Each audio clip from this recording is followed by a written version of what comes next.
বর্গ নির্ণয় করতে হলে প্রথমে যে সংখ্যাকে বর্গ করা হবে সেই সংখ্যাটি সম্পূর্ণভাবে তুলতে হবে।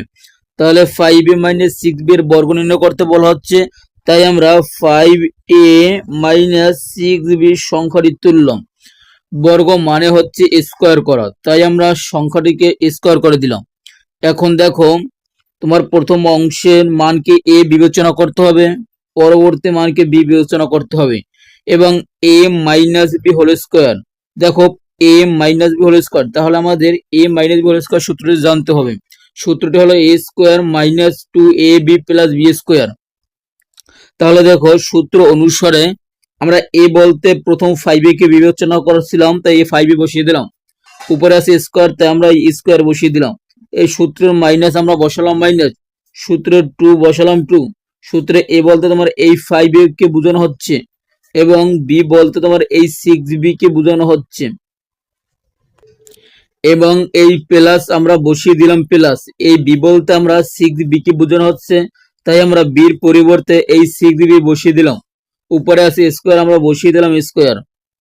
এখন দেখো, এই 5a স্কোয়ার, দেখো কোনো সংখ্যার উপর স্কোয়ার থাকলে সেই সংখ্যাটা 2 বার গুণ, তাহলে 5 2 বার গুণ করলে হয় তোমার এই 25।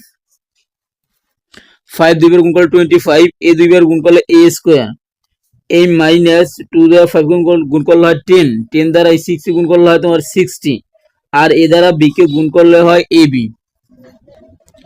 এই প্লাস এর প্লাস বসালাম, 6 2 বার গুণ করলে হয় তোমার 36, b 2 বার গুণ করলে হয় b স্কোয়ার। আশা করি তুমি বুঝতে পারছো। যদি তোমার কাছে ভালো লাগে অবশ্যই চ্যানেলটা সাবস্ক্রাইব করে দিও। যে সংখ্যার বর্গ নির্ণয় করা হয় প্রথমে সেই সংখ্যার হোল স্কোয়ার দিতে হয়। দেখো, এখানে 5a - 5b এর বর্গ যেহেতু করা হবে, তাই আমরা এখানে এই 5a এই 5b এর বর্গ অর্থাৎ হোল স্কোয়ার দিব। এখন দেখো, প্রথম অংশকে তুমি মনে মনে a বিবেচনা করতে হবে, দ্বিতীয় অংশকে তোমার b বিবেচনা করতে হবে। তাহলে a - b হোল স্কোয়ার, দেখো a - b হোল স্কোয়ারের সূত্র হচ্ছে a square - 2ab + b square. এখন দেখো, a স্কোয়ার, a বলতে আমরা 5a কে বোঝানো হচ্ছে, তাই আমরা এর পরিবর্তে বসাবো এই 5a। উপরে আছে স্কোয়ার, আমরা বসাবো স্কোয়ার। এই মাইনাস সূত্র মানে বসালাম মাইনাস, সূত্রে 2 বসালাম 2। এ বলতে তোমরা এই 5a কে বিবেচনা করা হচ্ছিল, এই 5a। তারপর দেখো, এই b বলতে তোমার এই 5b কে বিবেচনা করা হয়েছিল, এই সূত্রে প্লাস আমরা বসালাম প্লাস। b বলতে তোমার এই 5b কে বোঝানো হচ্ছিল, এই 5b।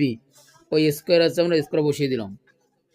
এখন দেখো, তোমার এখানে 5 এর উপর হোল স্কোয়ার, এই 5 এর উপর হোল স্কোয়ার, কোনো সংখ্যার উপর স্কোয়ার থাকলে ওই সংখ্যাটা 2 বার গুণ।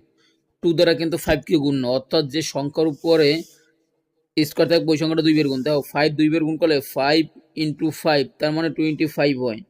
আর এ 2 বার গুণ করলে a × a, তার মানে এ 2 বার, মানে a স্কোয়ার। এখন এই -2 দ্বারা 5 কে গুণ করলে হয় 10, 10 দ্বারা এই 5 কে গুণ করলে হয় তোমার এই 50, আর এ দ্বারা b কে গুণ করলে হয় a আর b। এখানেও প্লাস, এই 5 2 বার গুণ করলে 25, আর b 2 বার গুণ করলে b স্কোয়ার। আশা করি তুমি বুঝতে পারছো। যদি তোমার কাছে ভালো লাগে অবশ্যই আমার চ্যানেলটি সাবস্ক্রাইব করে দিও।